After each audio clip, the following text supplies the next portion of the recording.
Assalamualaikum warahmatullahi wabarakatuh. Kita lanjutkan kajian kita Tadabbur Al-Quran Metode Tadbiki.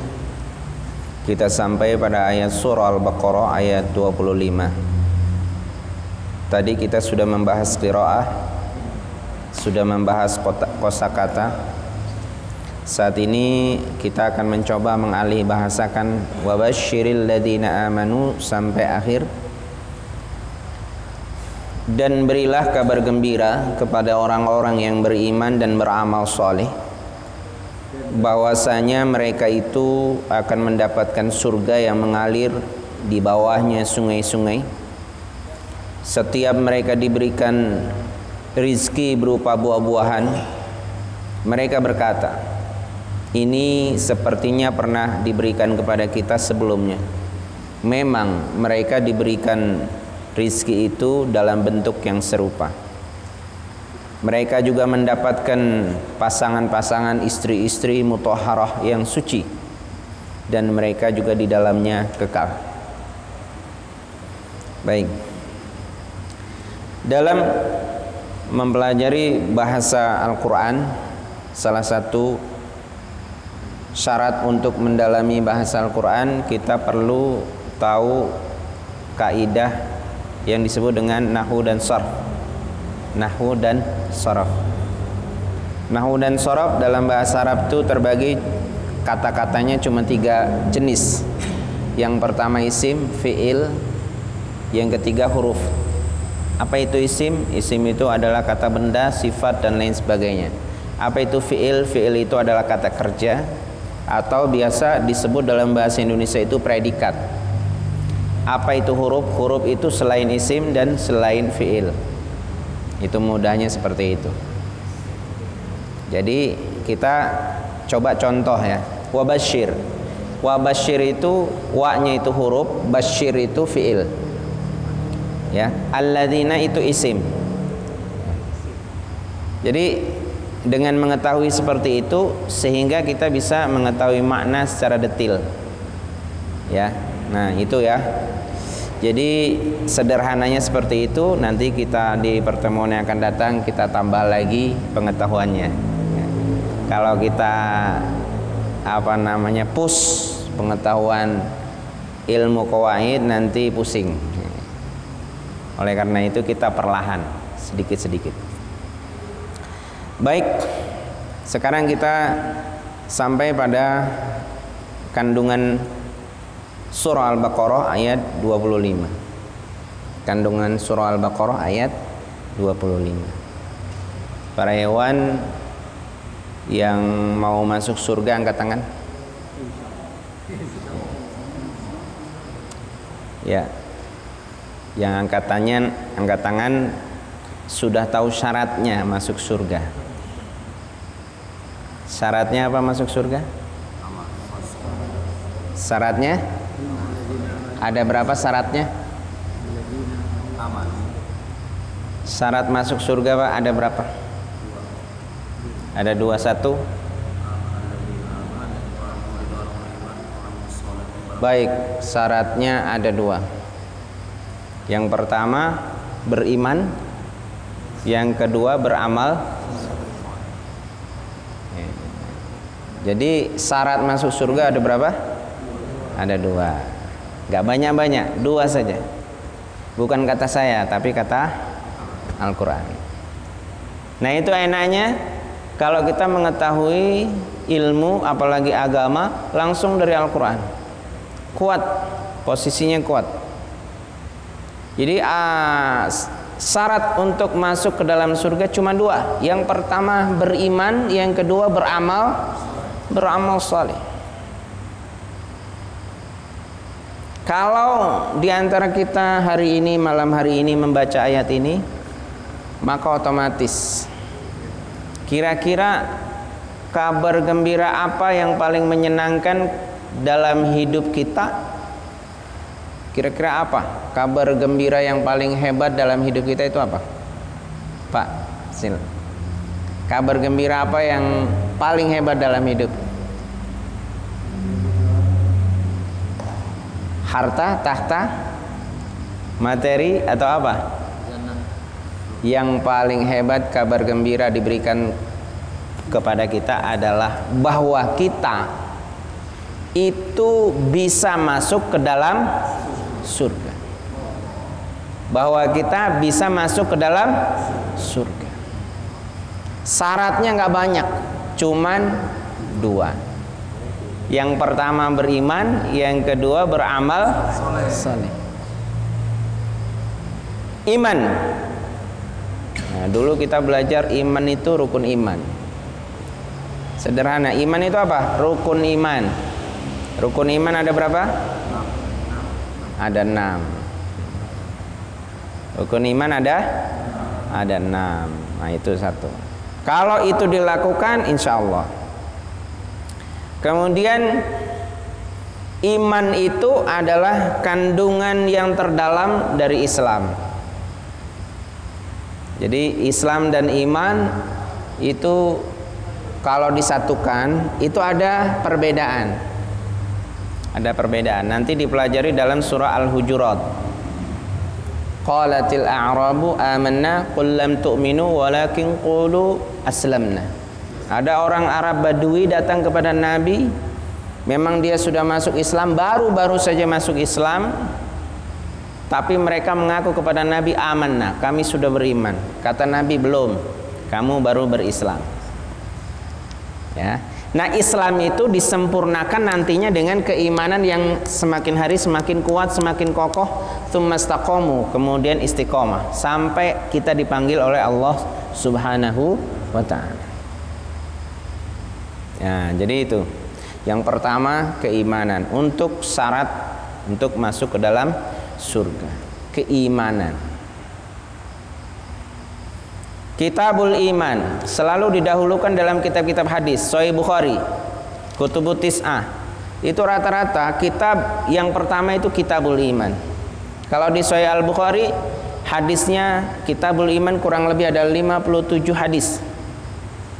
Kalau kita bicara tentang iman, maka akar intinya daripada iman itu adalah pemahaman tentang la ilaha illallah. La ilaha illallah. Apa? La ilaha illallah.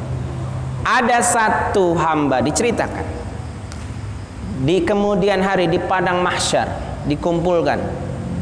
Ada satu hamba yang diperlihatkan oleh Allah Subhanahu wa ta'ala oleh seluruh makhluk di hadapan makhluk nanti di akhirat kelak. Ada seorang hamba yang diperlihatkan di hadapan mereka, dihisap, diperlihatkan di hadapan mereka, dan mereka punya kesalahan luar biasa. Dosa-dosanya itu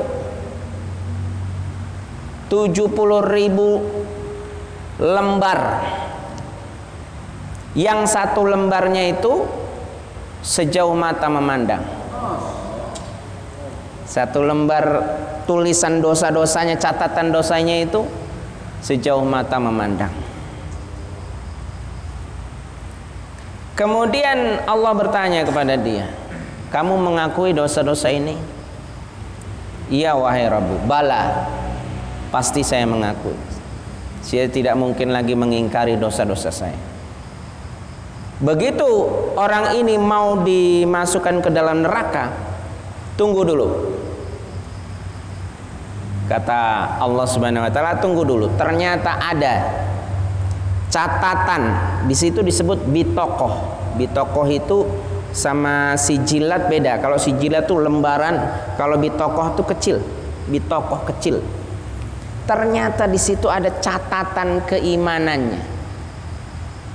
Apa catatan keimanannya? Tertulis di dalam hatinya ada la ilaha illallah. Ada la ilaha illallah. Kemudian Allah Subhanahu wa ta'ala memerintahkan catatan kecil la ilaha illallah yang ada dalam hatinya itu coba kita timbang. Begitu ditimbang, ternyata lebih berat la ilaha. Maka hamba tersebut diizinkan masuk ke dalam surga. Ini kehebatan la ilaha illallah. Jadi kalau kita sudah la ilaha illallah, jangan lagi bicara tentang perbatasan, jangan lagi bicara tentang ormas, jangan lagi bicara tentang thariqah tertentu, jangan lagi bicara tentang mazhab tertentu. Setiap orang dimanapun kapanpun yang mengucapkan dan mengikrarkan la ilaha illallah itu adalah saudara kita. Kaum muslimin harus seperti itu. Jadi jangan mau diadu domba antar kita yang sesama mengikrarkan kalimah la ilaha illallah. Dan ini titipan Allah, dititipkan kepada Rasul, dan Rasul dikatakan sama Allah, wa ma arsalnaka illa rahmatan lil alamin. Tidaklah aku utus engkau wahai Muhammad kecuali untuk rahmat seluruh alam. Bukan hanya untuk Arab, bukan hanya untuk Indonesia, bukan hanya untuk negara tertentu, tapi untuk seluruh alam. Nah, ini perlu dipahami. Wa amilus shalihat, amal salih.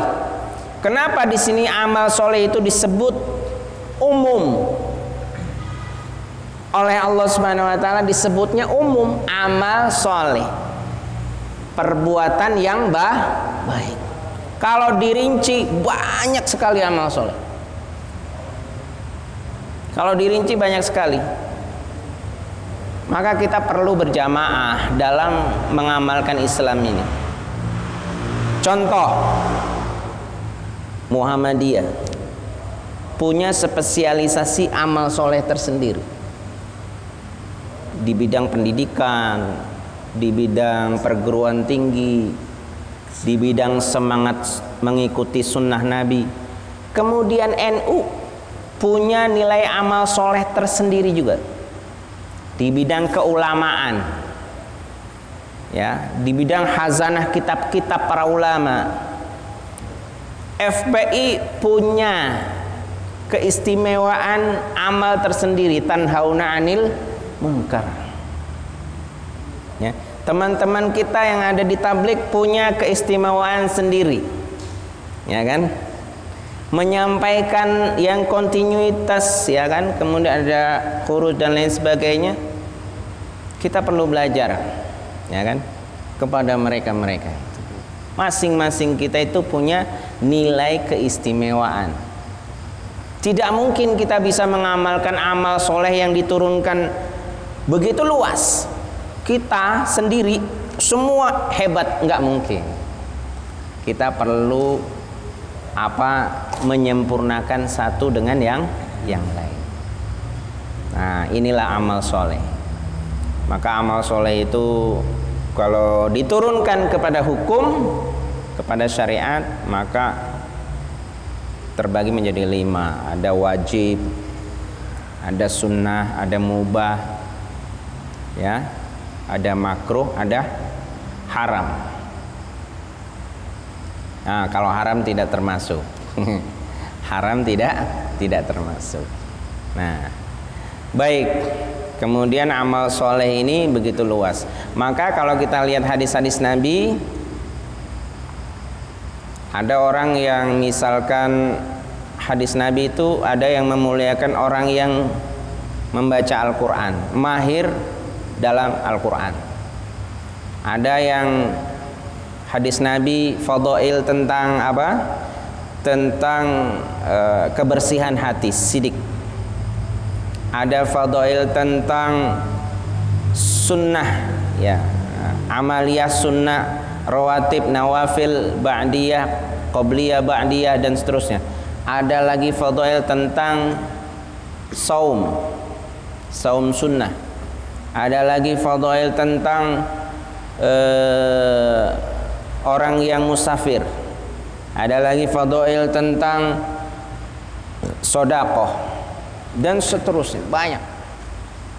Maka kita kalau mengamalkan semua nggak bisa. Oleh karena itu, ketika kita bertemu, masing-masing punya spesialisasi amal sunnah masing-masing, maka dari situ kita akan saling melengkapi.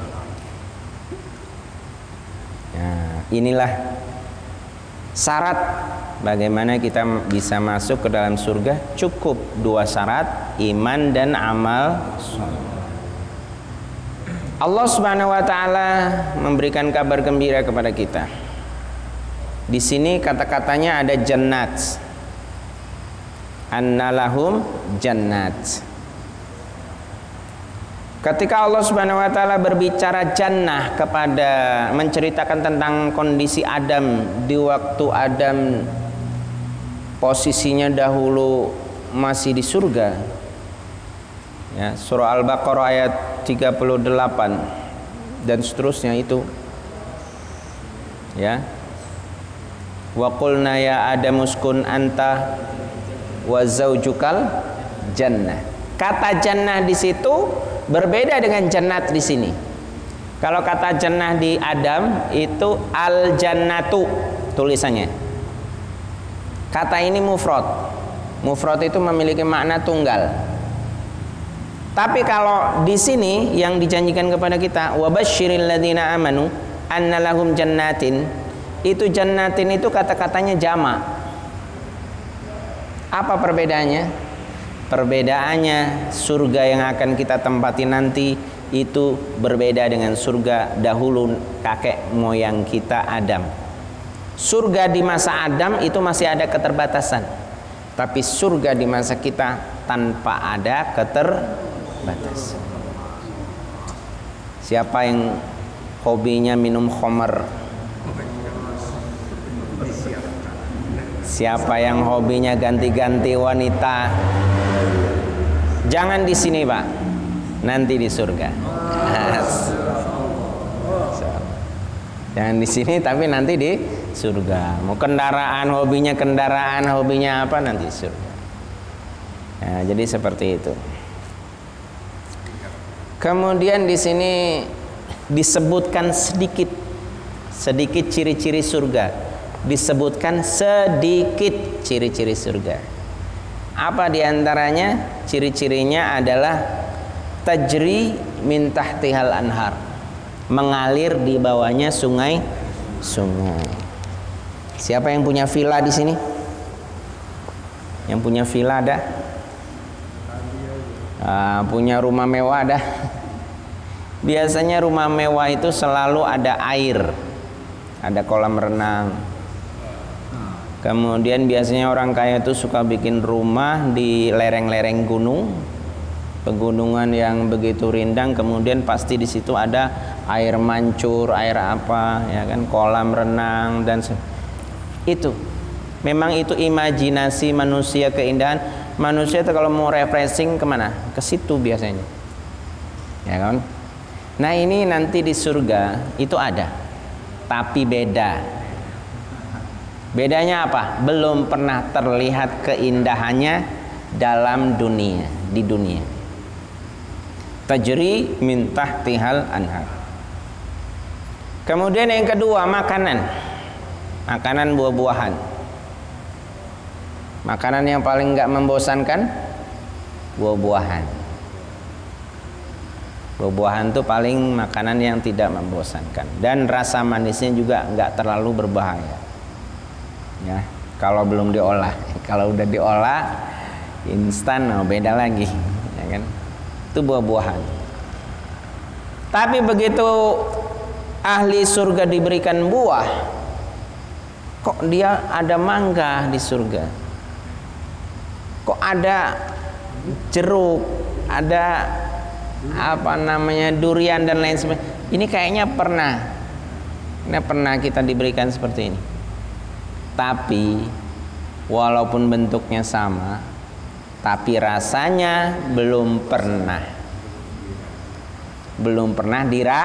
dirasakan. Satu tadi apa? Pemandangan, tempat. Yang kedua makanan. Yang ketiga apa?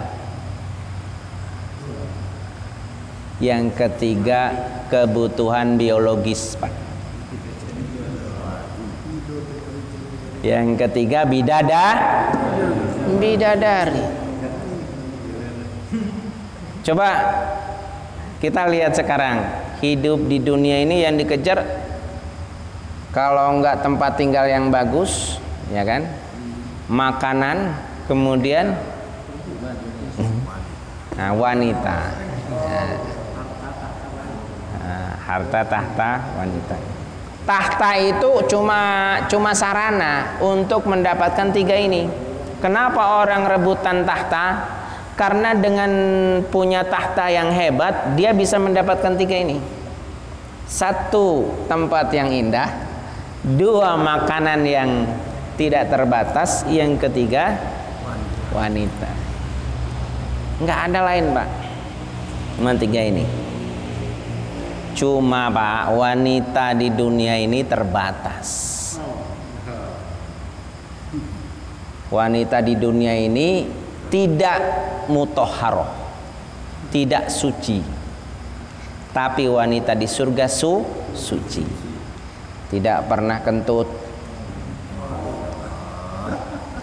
tidak pernah uzur, tidak ada menstruasi, tidak ada uzur sehingga kita harus istirahat, Pak. Nunggu. Kalau di surga nggak ada.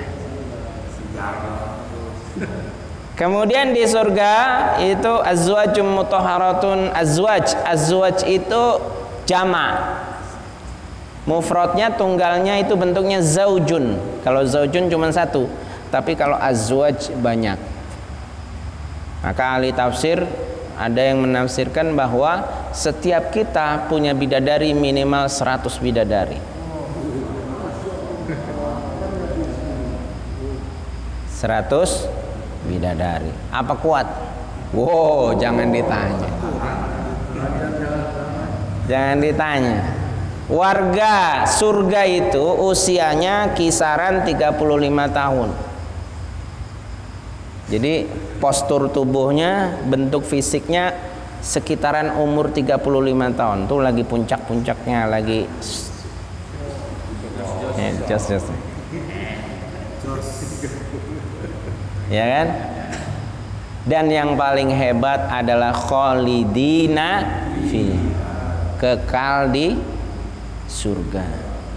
Saya tanya, Bapak kalau mau masuk surga itu karena apa? Ada orang yang bisa masuk surga itu karena apa?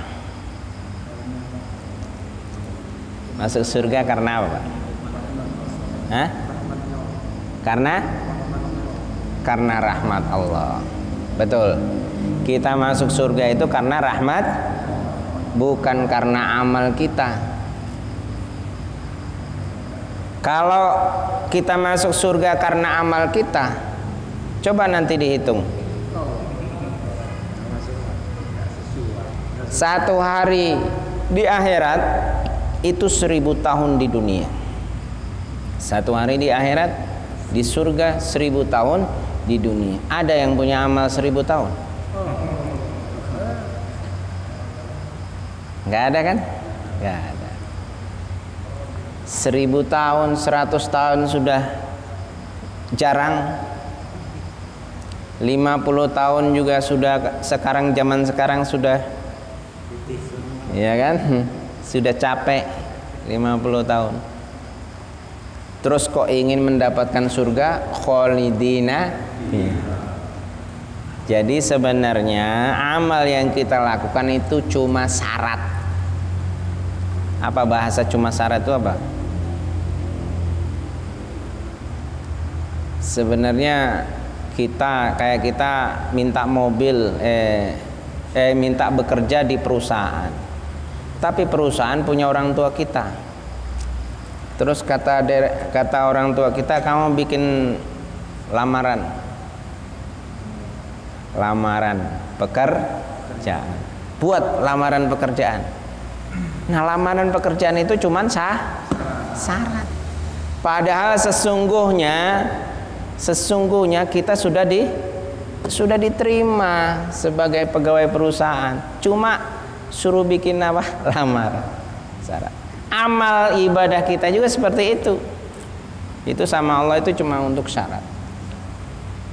Apalagi kalau kita memahami akhir surah Al-Baqarah.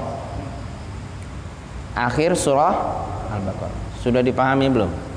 Itu ada surat kontrak. Surat kontrak dari Allah. Surat kontrak dari Allah ini luar biasa. Akhir surah Al-Baqarah. Allah Subhanahu wa taala mengajarkan kepada kita berdoa kepada Allah. Bagaimana teks doanya? Rabbana la tu'akhidna in nasina au akhtana. Garis bawahi. Rabbana la tu'akhidna in nasina au akhtana. Coba kita pahami. Rabbana, wahai Rabb kami, la tu'akhidna, jangan engkau hukumi kami, jangan engkau siksa kami, jangan engkau hancurkan kami, ya. Innasina, jika kami lupa, au akhtana, atau jika kami salah. Gimana ini? Ini kontrak luar biasa. Kita sudah punya kontrak dengan Allah, ya, bahwa kita kalau lupa, kalau salah, Allah tidak menghukumi kita. Siapa yang ngajarin doa ini? Allah sendiri. Bukan kita. Bukan kita yang minta doa seperti itu, tapi Allah sendiri yang memberikan doa kepada kita. Maka harus dihafalkan ini. Dari mulai lillahi ma fis samawati wa ma fil ardh sampai terakhir. Sayang kalau tidak hafal kemudian dihayati, dimaknai.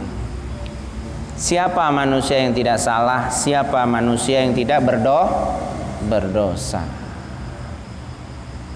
Ada nggak yang pengen nggak pernah salah? Pengen ibadahnya, amalnya mulus, nggak pernah salah? Ada?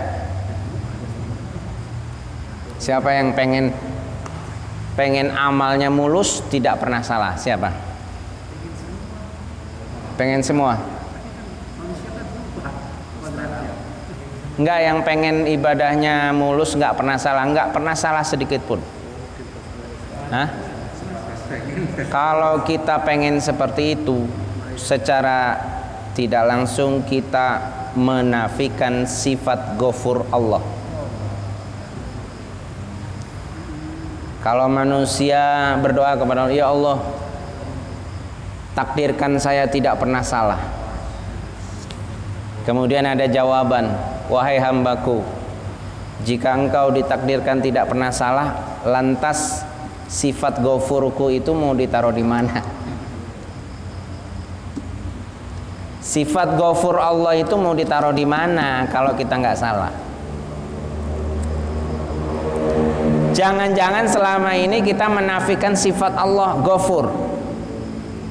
Ya, kita selalu mengimpikan kita nggak pernah salah. Bahkan selalu membayangkan orang lain jangan pernah salah. Nah, itu nggak boleh. Karena manusia mahalul khata' wan nisyan, kata hadis Nabi. Al insan mahalul khata' wan nisyan, kata Nabi. Manusia itu tempatnya salah dan lupa. Sampai pun ada orang nggak sholat, tapi nggak berdosa. Nggak sholat tapi nggak berdosa. Ada yang mau seperti itu? Syaratnya gila.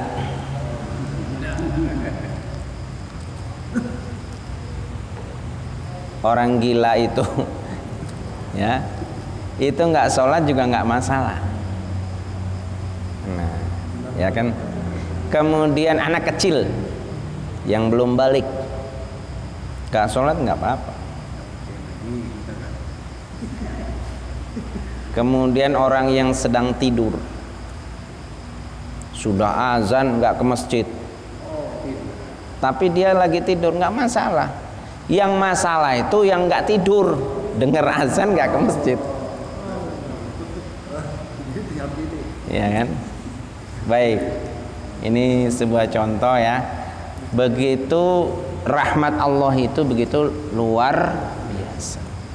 Maka ayat ini betul-betul harus menjadi kabar gembira buat kita semuanya. Surah Al-Baqarah ayat 25. Baik, ini saja mungkin yang bisa kita bahas pada kesempatan kali ini. Mudah-mudahan bisa teringat terus dalam hati kita. Dan bapak-bapak kalau mau terus mengikuti tadabbur ini bisa dibuka di YouTube.